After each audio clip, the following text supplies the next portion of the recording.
શું થાય ઈર્ષા આવે પણ ઈર્ષા એ કોઈનું ખૂન કરાવી શકે છે ઈર્ષા એ તમને કોઈની નિંદા કરાવી શકે છે ઈર્ષા એ કોઈને બદનામી કરાવી શકે છે ઈર્ષાને કારણે તમે કોઈનું ભૂંડું કરી શકો છો અહીંયા મોટા પાપની વાત નથી કરી આ એક જ ઈર્ષાને કારણે એનામાં બીજું પાપ આવ્યું કયું પાપ ગુસ્સો આવ્યો તમે ગુસ્સો આવે ત્યારે શું કરો માથામાં મારો કે પગમાં મારો ગુસ્સો આવે ત્યારે એ ભાઈ ટીવી લાવ્યા ગુસ્સો આવે તો ટીવી તોડી નાખ્યું પાછું થોડા સમય પછી મોબાઈલ લાવ્યા તો ગુસ્સો આવે તો મોબાઈલ તોડી નાખ્યો જે વસ્તુ લાવે લોન ઉપર લાવ્યા પાછા શું કરે પેમેન્ટ એટલે હપ્તો ભરતા રહે પણ ટીવી હોય નહીં કાઈને ઈર્ષા કરી ઈર્ષા પછી ગુસ્સો આવ્યો અને ગુસ્સા પછી એને ખૂન કર્યું પણ એને મળ્યું શું ભટકામણ એનો મતલબ કે એને અશાંતિ મળી એના હૃદયમાં શાંતિ નહોતી કાઈના જીવનમાંથી શું શીખાય કાઈના જીવનમાંથી એક જ શીખાય જ્યારે જ્યારે હું ઈશ્વરને ગમતું કરું નહીં ત્યારે મારા જીવનમાંથી શાંતિ જતી રહેશે ભલે તમે સફળ થાઓ ભલે તમે આશીર્વાદિત થાઓ ભલે તમે આગળ વધો ભલે તમે ધનવાન થાઓ જ્યારે હું ઈશ્વરને ન ગમતું કરું ત્યારે મારા જીવનમાંથી શું જતું રહેશે આપી અરે પછી એને શું મળ્યું કેટલા બધા લોકો જમ્યા અને આજે પણ એનું નામ ક્યાં છે બાઇબલમાં લખેલું એટલે જુવાને એની પાસે હતું એ બધું આપી દીધું એવરીથિંગ એને ગમતું હતું એનું પ્રિય હતું એને જરૂર હતી એની માતાએ આપ્યું હતું અને એના માટે બેસ્ટ હતું કારણ કે ઘરેથી લઈને આવ્યો પણ જ્યારે ઈસુએ માંગ્યું ત્યારે એને આપી દીધું તમારી પાસે ઈસુ માંગે તો શું કરો આપો તમારી પાસે અત્યારે હાલમાં છે શું એ જુવાન પાસે શું હતું રોટલી તમારી પાસે શું છે ચાલો મને કહો તમારી પાસે છે શું બુદ્ધિ છે જ્ઞાન છે શક્તિ છે સમય છે નાણાં છે આ બધું છે ને તમારી પાસે અને એનાથી વધારે તમારી પાસે શું ખબર તમારું જીવન હે એણે આપી દીધું અને બદલામાં કેટલા બધા લોકો આશીર્વાદિત થયા કેટલા બધા લોકો કેટલા બધા બહુ જબરજસ્ત કોણ આપ્યો બધા ના હું તો હોય તો લઈને ચોરી છુપીથી ખાઈ નાખ્યો પછી આ બરાબર પેટ ભરીને આવું અને બીજું છોકરું રડતું હોત મમ્મી મને ભૂખ લાગી છે પણ મને તો ના લાગી હોય કેટલાક લોકો ભોજન કરીને ઉપવાસ કરે એટલે એમને ભૂખ લાગે ઓકે બહુ સરસ મેસેજ છે તમારી પાસે શું છે તમારી પાસે છે શું છે તો શું તમારી પાસે જુવાનો પાસે કે કઈ નથી ખાલી નથી આવે નાણાં નથી ભેગા નાણાં તો બહુ બધા છે તમારી પાસે જે છે એ જો તમે આપો છો તો બીજા લોકો દુઃખ થાય પણ જો તમે તમારી પાસે જ રાખો છો તો કોઈને ફાયદો થવાનો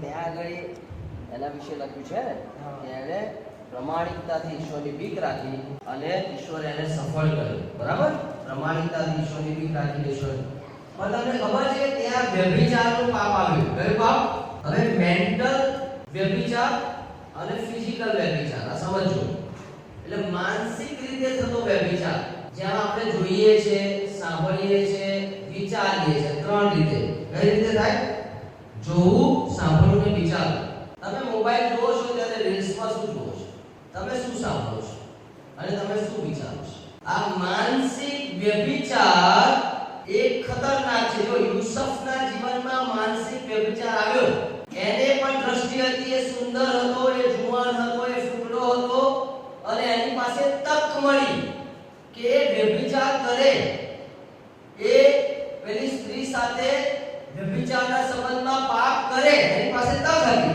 અને એટલા માટે એણે શું કર્યું કે ત્યાં એની પાસે પૂરેપૂરી ફ્રીડમ હતી પૂરેપૂરી તક હતી અને કરી શકે એવો હતો જુવાનો માટે તો બધું છે રોડ ઉપર જતા હોય ત્યારે આપણે કેવી રીતે જોઈએ આપણી આંખો ક્યાં ફરે આપણા વિચારો શું વિચારો તમે એ જુવાનની જગ્યાએ આપણે હોઈએ એ જુવાન એ યુસુફની જગ્યાએ આપણે હોઈએ સ્ત્રી હોય કે પુરુષ કારણ કે બંને જગ્યાએ જો એ કે વ્યભિચાર કરે ને કે ના પાડે સ્ત્રી હા પાડે છે અને પુરુષ ના પાડે છે. એટલા માટે યુસુફે આ જગ્યાએ વ્યભિચારને ના પાડી. સમજ્યા તમે? શું કર્યું એને? એના જરૂર હતી પણ એને શું કર્યું? ના પાડી. એટલે એને શું કર્યું? તો કે છે કે વ્યભિચાર કર્યો નહીં.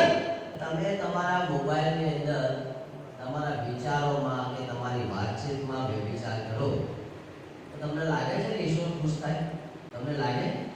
જો ત્યાં શું લખ્યું છે ખબર? હું ઈશ્વરની નજરમાં કેવી રીતે ભૂંડું કરું? એનો મતલબ એ ઘરમાં છે, એ રૂમની અંદર છે, કોઈ જોતું નથી, કોઈને ખબર નથી, કોઈને ખબર નથી, કોઈને ખબર નથી. ત્યારે જુવાન શું કહી રહ્યો છે? મને ઈશ્વર તો જુએ છે, ઈશ્વરની નજરમાં મારે ભૂંડું કરવું. તો પહેલી બાબત એ છે કે યુસુફ એ ઘરમાં પ્રમાણિક રહ્યો, પણ જ્યારે વ્યભિચાર કરવાનો આવ્યો ત્યારે ના પાડી. અને બદલામાં એને શું મળ્યું બસ? સૌથી પહેલા તો એ ઘરમાં જ્યારે પ્રમાણિક રહ્યો ને ત્યારે સૌથી વધારે એને માન મળ્યું, સન્માન મળ્યું ને આશીર્વાદ મળ્યો. પણ જ્યારે એની પર પરીક્ષણ આવ્યું, વ્યભિચારને ના પાડી, ત્યારે 13 વર્ષ સુધી જેલમાં મૂકવામાં આવ્યો. કેટલા વર્ષ? 13 વર્ષ જેલમાં. કોઈ પણ ગુનાહ વગર. પણ 30 વર્ષનો થયો ને 17 વર્ષનો હતો અને 13 વર્ષ જેલમાં રહ્યો. 30 વર્ષનો થયો ત્યારે મિશનનો પ્રાઇમ મિનિસ્ટર બન્યો. હાલેલુયા. એમને બનાવી નહીં પ્રાઇમ મિનિસ્ટર. એમને ઈશ્વર આપણો ઉપયોગ કરે નહીં. આપણે તો વિચારોથી ભ્રષ્ટાચારી હોય, આપણે તો આંખોથી હોય ને પાપમાં ભરતા હોય તો કેવી રીતે થાય? ના થાય. વિચાર કરો. ચલો, શું માનસિક વ્યભિચારમાં પીડાઈ રહ્યો છું? મોબાઈલ છે, ટીવી છે, મિત્રો છે, આ બધું મારી આસપાસ છે. તો મને ઈશ્વર જુએ તો શું જુએ? મારા વિચારો સમજે તો શું સમજે? મારી આંખોથી હું શું જોઉં છું તો શું સમજે? તમે વિચારો.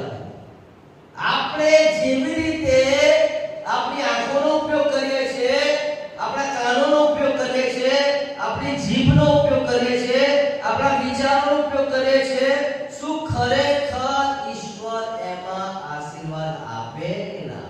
તમારે મારે આગળ વધવું છે, બહુ આગળ વધવું છે. હું બી 22 વર્ષનો હતો ને મારું જીવન સોંપ્યું. કેટલા વર્ષે?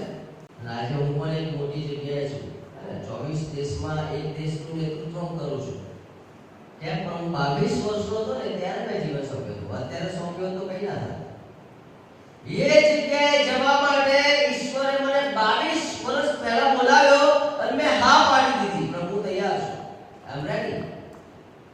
પણ મારે ખાલી મારા વિચારોથી ને મારે બહુ બધું કામ કરવાનું. મારે એમ કહેવાનું, પ્રભુ હવે હું આ પાપ નહીં કરું, હવે હું આવું કામ નહીં કરું, હવે તમને આ કામ તમને નથી ગમતું નહીં કરું.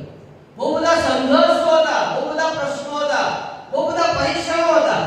પણ ત્યાં મારી પાસે ઈશ્વરની બીક. ઓકે, તો યુસુફથી શું શીખાય છે? જ્યારે જ્યારે વ્યભિચારની વાત આવે, ફોન આવે, વિચારો આવે, આંખોથી આવે, ત્યારે મારે શું કરવાનું છે? ના પાડવાની છે. શું કરવાનું છે? એ રીલને સ્કીપ કરવાની છે. તમે 30 સેકન્ડ સુધી એ રીલ જુઓ છો, એનો મતલબ એવો છે યુ લાઈક ઇટ. તમને ગમી ગઈ, ભલે તમે લાઈક પર પ્રેસ નથી કરતા. 30 સેકન્ડ, 30 સેકન્ડની એ રીલ એની સામે તમે રાખો છો અને તમે ત્યાં ઊભા રહો છો, એનો મતલબ એવો છે તમને હવે ગમવા લાગ્યું છે. પછી એક પછી બીજું આવશે, ત્રીજું આવશે, ચોથું આવશે, પાંચમું આવશે, છઠ્ઠું આવશે. પછી ધીરે ધીરે તમે એમાં એન્ગેજ થશો. તમારી આંખો પછી તમે રોડ પર નીકળશો તો તમને એવું દેખાશે. તમે વાત કરશો ને તો તમે એવી જ વાત કરશો, કારણ કે તમારા મનમાં વિચારમાં બધું ઘૂસી ગયું છે. તો આપણે શું કરવાનું છે? હવે ના પાડવાની. શેને ના પાડવાની છે? મેન્ટલ એડલ્ટરી કહેવાય. માનસિક વ્યભિચારને ના પાડવાની છે. માનસિક પછી ફિઝિકલ આવે, શરીરનો આવે.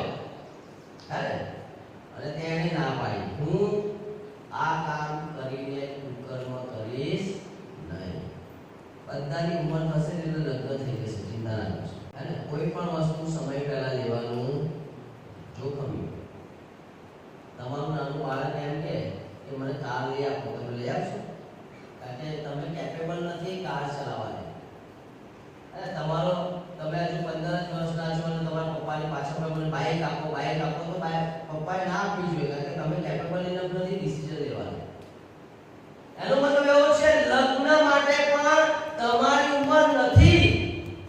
તમારી ઉંમર થશે, તમારામાં પરિપક્વતા આવશે, તમે સમજતા થશો, તમે એક્સેસ કરતા થશો, એકબીજાને સમજતા થશો, ત્યારે ઓટોમેટિકલી બધું કરશે.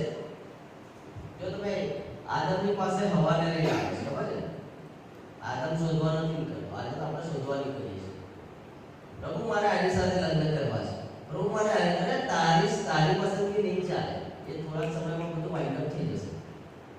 આપણે કહો પ્રભુ મારી ઈચ્છા નહીં પણ તારી ઈચ્છા પ્રમાણે મને જીવનસાથી આપો, તો ઈશ્વર આપશે અને બેસ્ટ આપશે, શ્રેષ્ઠ આપશે, આશીર્વાદિત કરશે અને તમારો ઉપયોગ પણ કરશે. ઓકે, તો યુસુફે ના પાડી, શું ના પાડી?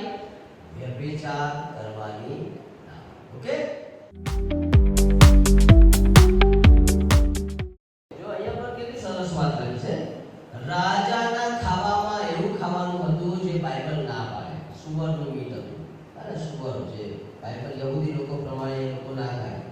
અને આ જે ખાવાનું હતું જેમાં યહૂદી માતા પિતાઓએ ના પાડી દીધું. તમને ખબર છે દાનિયેલની ઉંમર કેટલી હતી?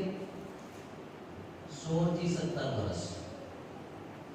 કોઈ કે બહુ સરસ કીધું. જો દાનિયેલે 17 વર્ષે રાજાના ખાવાના જે ભોજન હતું એને ના પાડ્યું હોત તો 70 વર્ષે સિંહે પણ એને ખાવાની ના પાડી ના હોત. સમજ્યા તમે?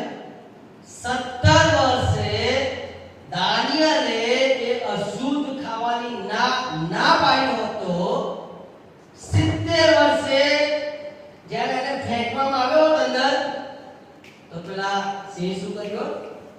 ખાઈ ગયા હોત. તમારે 70 વર્ષ સુધી ઈશ્વરનું પરાક્રમ જોવું હોય ને તો તમારું 17 વર્ષ બહુ ઇમ્પોર્ટન્ટ છે. હવે જે ઈશ્વરે ખાવાની ના પાડીએ, હે ને? જો આજે આપણે ઘણા બધા જુવાનો શું ખાતા હોય છે? કેટલાક જુવાનો તમાકુ ખાતા હોય, કેટલાક જુવાનો દારૂ પીતા પણ હોય, કેટલાક જુવાનો એવું બધું ખાતા હોય જે એમના શરીર માટે નુકસાન કરતા છે. હવે હું કેમ ખાઉં છું? મારો મિત્ર ખાય છે. હું કેમ આ કરું છું? મારા મિત્રો કરી રહ્યા છે. તારે મિત્રનું માનવાનું છે કે બાઇબલનું માનવાનું છે? પહેલા એ નક્કી કરો. તમારી પર મિત્રની અસરો ચાલી રહી છે કે બાઇબલની અસરો ચાલી રહી છે? તમે મિત્રને ફોલો કરો છો કે બાઇબલને ફોલો કરો છો? તમે મિત્ર કહે છે એ પ્રમાણે કરો છો કે ઈશ્વર કહે છે એ પ્રમાણે કરો છો? અને એટલા માટે બહુ જલ્દી ને ઝડપી આપણે મિત્રની વાતમાં આવીને ઈશ્વરની વાતને માનતા નથી. પણ દાનિયેલે એવું ના કર્યું. એ રાજાનું ના પાડવાનો મતલબ એવો છે મોત, ડેથ. કોણ રાજાને ના પાડે? કોણ કહે છે આપણે ના પાડી, જે થવું હોય થાય, મોત મળે તો ભલે મળે, મરવું પડે તો ભલે મરવું પડે, જે થવું હોય થાય. પણ જે ઈશ્વર અમને ના પાડી છે એ અમે ક્યારેય કરીશું જ નહીં. આવા જુવાનોની જરૂર છે સાહેબ. માયકાંગલા જેવા નહીં. એનો મિત્ર કે લે ને ભાઈ આ તમાકુ ખાઈ લે ને ગુટકા બા ફટાફટ ખાઈ લે. એવા માયકાંગલા, એવા નબળા જુવાનોની ઈશ્વરને જરૂર નથી. એમને તો એવી જરૂર છે ભાઈ તારે જે કરવું હોય કે હું તો ઈસુ કહે છે એ જ કરીશ. મને તો મારો પ્રભુ જે કહે ને એ જ કરવું છે. છોકરીઓમાં પણ હવે બધું ચાલી રહ્યું છે. ધીરે ધીરે જે બહારની સંસ્કૃતિની અસર આવી રહી છે અને આ બધું આપણને ખબર નહીં. પણ ઈશ્વર જે કહે છે તે કરવાનું નહીં. એ ફૂડ હોય કે ગમે તે હોય. અચ્છા, તમે સુંદર થવા માટે શું કરો? ફેર એન્ડ લવલી કે બીજી કોઈ ક્રીમ? જુવાનો શું કરે? મરતું વાળી ક્રીમ. શાહરુખ ખાન પાછું આમ જોયું શાહરુખ ખાનનો ફોટો રાખે, પોતાને રાખે. વાળ બરાબર છે પણ આંખો બરાબર નથી. આપણે સુંદર દેખાવું છે, આપણે એટ્રેક્ટિવ દેખાવું છે કે આપણે લોકો જોયા કરે. આપણે એવા તૈયાર થઈને જો લોકો આપણે જોવે, પછી આપણી બુદ્ધિ પણ જોઈએ. આપણે બહુ બધી બુદ્ધિ મળવી જોઈએ. આમ આપણે ઓરા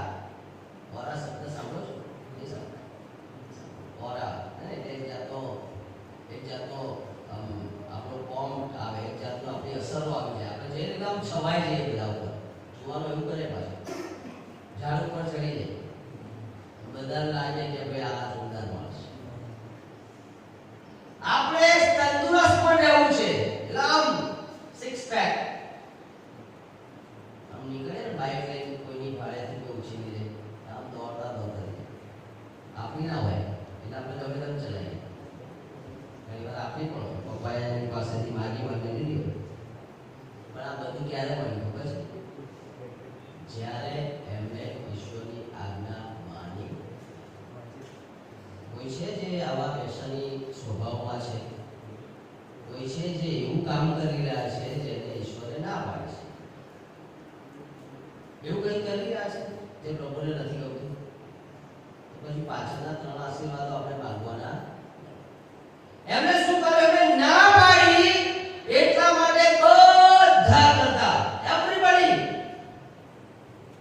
એટલા બધા કારણ કે રાજાની સામે ઊભું રહેવું ને, તમે એને સ્ટડી કરો તો ખબર પડે કે રાજાની સામે ઊભા રહેવા માટે ગમે તેવો માણસ ના ચાલે, ગમે તેવાને પકડી ના લેવાય. તો રાજા હતા અને રાજાની સામે ઊભા રહેવાના જબરજસ્ત હોવા જોઈએ. તો કે 10 ગણા વધારે 10 ટાઈમ મોર. અને આપણે કોની વાત માની હતી? રાજા ના, એમને ઈશ્વરની વાત. રાજાની વાત ના માની, ઈશ્વરની વાત માની. ઈશ્વર એમને 10 ગણા આશીર્વાદ આપ્યા. તો તમારે સુંદર થવું છે. તમને કહેવા માંગુ, ઈશ્વરે આપણને સુંદર જ બનાવ્યા છે. ઈશ્વરે કોઈને પણ કદરૂપા બનાવ્યા, પણ જ્યારે તમે બીજાને જોવો ને ત્યારે તમે એમ કહો કે હું બરાબર નથી. ઈશ્વર કોઈને પણ ક્યારેય બદસુરત બનાવતા નથી, કારણ કે બાઇબલ કહે છે આપણે એની પ્રતિમા છે. આપણે બધા બરાબર જબરજસ્ત સુંદર છીએ, બુદ્ધિશાળી છીએ, ખૂબસૂરત છીએ, તંદુરસ્ત છીએ. આ ઈશ્વરનો આશીર્વાદ છે.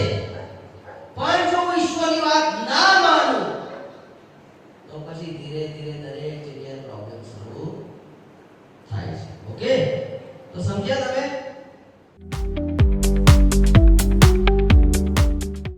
અત્યારે આપણે જે શીખ્યા એ શું હતું? કે એ જ હતું કે આ જુવાનોને કાઈનની વાત કરી. કાઈન જેવું કોઈ છે જે ગમે ત્યારે ગુસ્સે થઈ જતો હોય? છે કોઈ? ગુસ્સો એ ખતરનાક છે, યાદ રાખજો.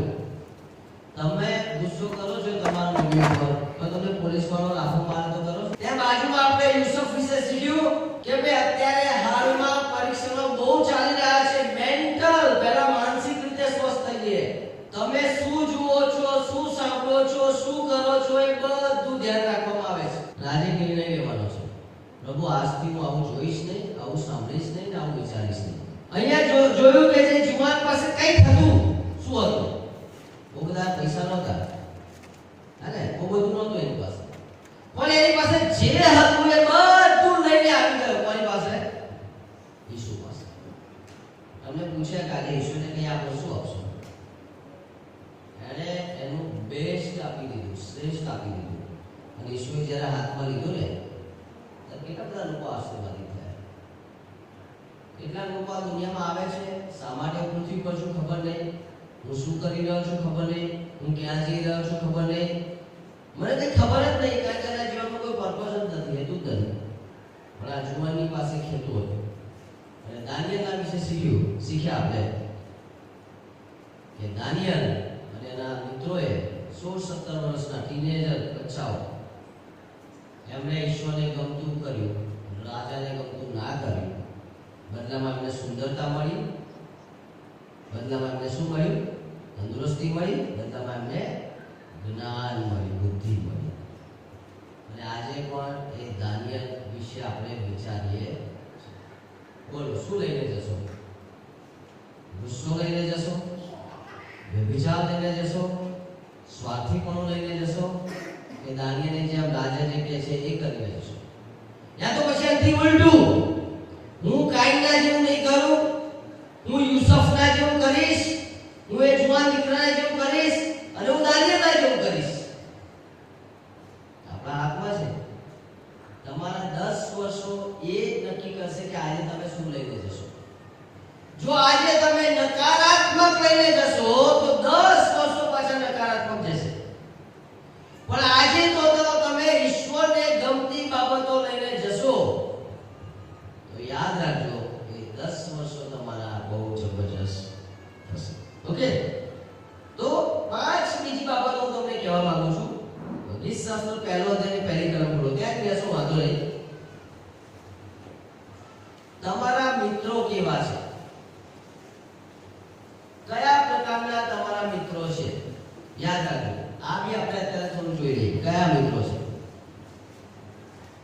જે માણસ દુષ્ટોની સલાહ પ્રમાણે ચાલતો નથી.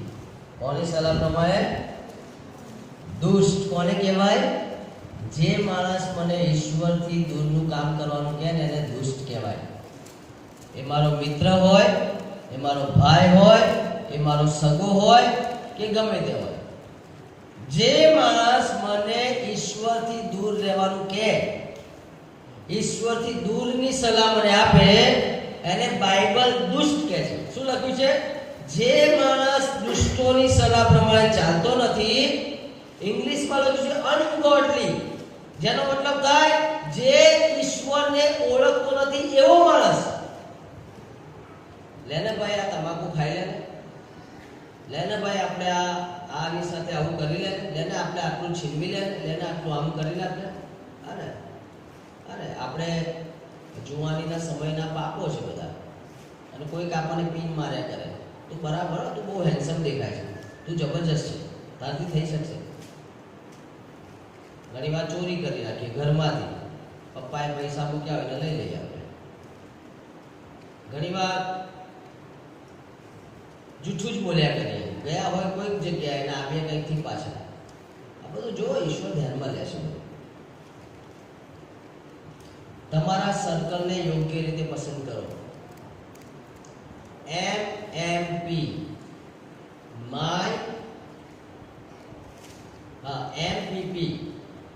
MPP યાદ રાખજો, માય પ્રેયર પાર્ટનર.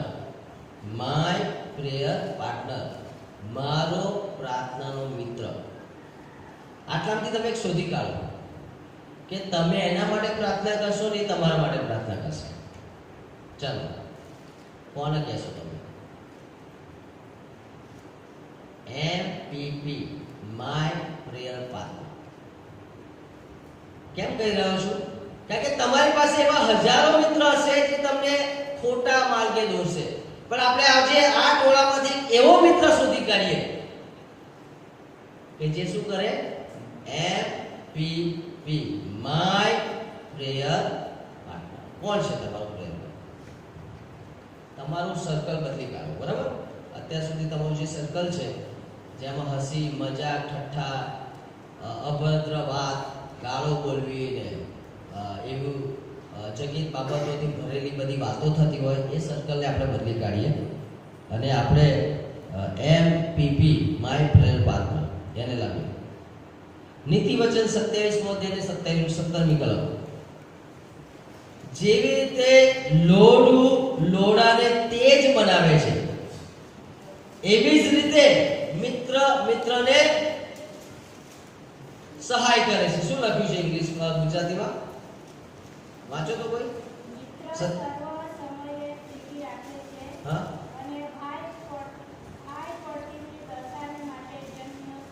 27:17. હા,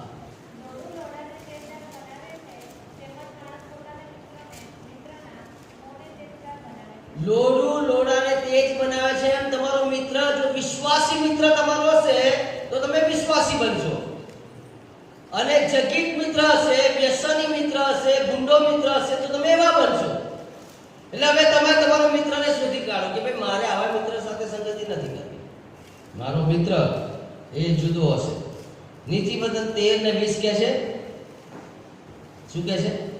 તમારું જે સર્કલ, તમે જે જગ્યાએ છો એ સર્કલ તમારું, એમાં કહે છે કે એની અસરો તમારી પર આવે છે. દારૂ પીવાની સાથે રહેશો તો દારૂ પીતા થશો, પ્રાર્થના કરનારની સાથે રહેશો તો તમે પ્રાર્થના કરશો.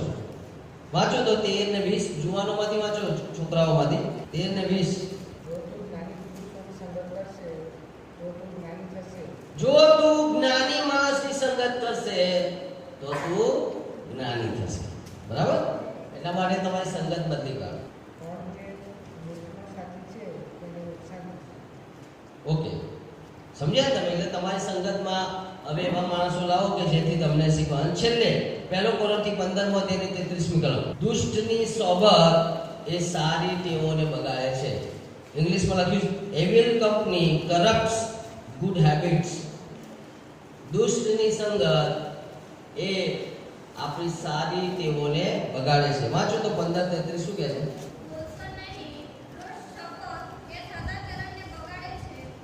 દુષ્ટ સોબત એ સદા એટલે સારી હેબિટ ને બગાડે છે, સારી ટેવોને બગાડી નાખે છે. ઓકે, સમજી ગયા તમે મારી વાત? અહીંયા તમારું સર્કલ બદલી કાઢો. આજથી તમે એવા લોકો સાથે ફરી રહ્યા છો જે તમને ભૂંડી વાતો આપી રહ્યા છે, પણ આજથી આપણે આપણું સર્કલ શું કરીએ? બદલી કરીએ. ઓકે, તો હવે આપણે 2 મિનિટ પ્રાર્થના કરવાના છે. કાઈનના જીવનમાંથી શું શીખ્યા? યુસુફના જીવનમાંથી શું શીખ્યા? જુવાનના જીવનમાંથી શું શીખ્યા? દાનિયેલના જીવનમાંથી શું શીખ્યા?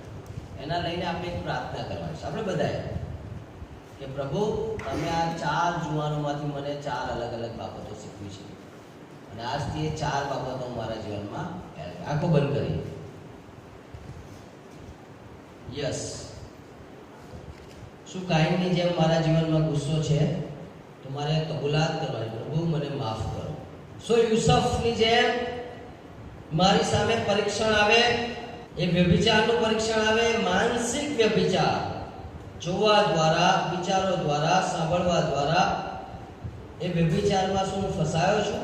શું એવું જોઉં છું જે ઈશ્વરને નથી ગમતું? શું એવું સાંભળું છું જે ઈશ્વરને નથી ગમતું? શું એવું બોલું છું જે ઈશ્વરને નથી ગમતું? પ્રભુને કહો, પ્રભુ મને માફ કરો, હવે હું નહીં કરું. એ જુવાનની જેમ શું તમારી પાસે કંઈક છે ઈશ્વરને આપવા જેવું? શું આપશો તમે? એક વસ્તુ આપો, તમે શું આપશો? બોલો, આજે સવારે ઈશ્વર તમારી પાસે એક વસ્તુ માંગે છે, શું આપશો? તમારા હૃદયમાં પ્રાર્થના કરીને કહો, પ્રભુ હું તમને આપીશ. તમારો સમય આપી શકો, તમારા તાલંતો આપી શકો, અને સૌથી શ્રેષ્ઠ શું તમારું જીવન આપી શકો? કહી શકો પ્રભુને કે પ્રભુ આજથી આ જીવન હું તમને આપું છું. છે એવી હિંમત, એવી તાકાત છે કે પ્રભુ આજથી હું આ જીવનને તમારા હવાલે કરું છું. અને છેલ્લે દાનિયેલના જીવનમાંથી શું શીખ્યા? પ્રભુ અમે એવું કામ કરીશું નહીં જે તમને ગમતું નથી અને તમારા વચનમાં જેના વિશે ના પાડવામાં આવી છે. શું એવું કોઈ કામ કરી રહ્યા છે આપણે જેનાથી મને ખુશી મળે છે પણ ઈશ્વરને નથી મળતી? તંદુરસ્તી જોઈએ છે, જ્ઞાન જોઈએ છે, સુંદરતા જોઈએ છે, ઈશ્વર તમને આપશે. પણ એ પહેલા શું તમે એવો ઠરાવ કરશો આજે કે પ્રભુ આજે મારે એ કામ કરવું છે જે કામ તમે ઈચ્છો છો, અને આજ હું એ કામ નહીં કરું જે તમને ગમતું નથી. Thank you lord. પ્રભુ આજના દિવસને માટે આભાર. આ જુવાનોએ કોઈક ને કોઈક રીતે તમારી સાથે વાત કરી છે, તમે સહાય કરો. પ્રભુ ઈશ્વરના નામમાં માંગીશ.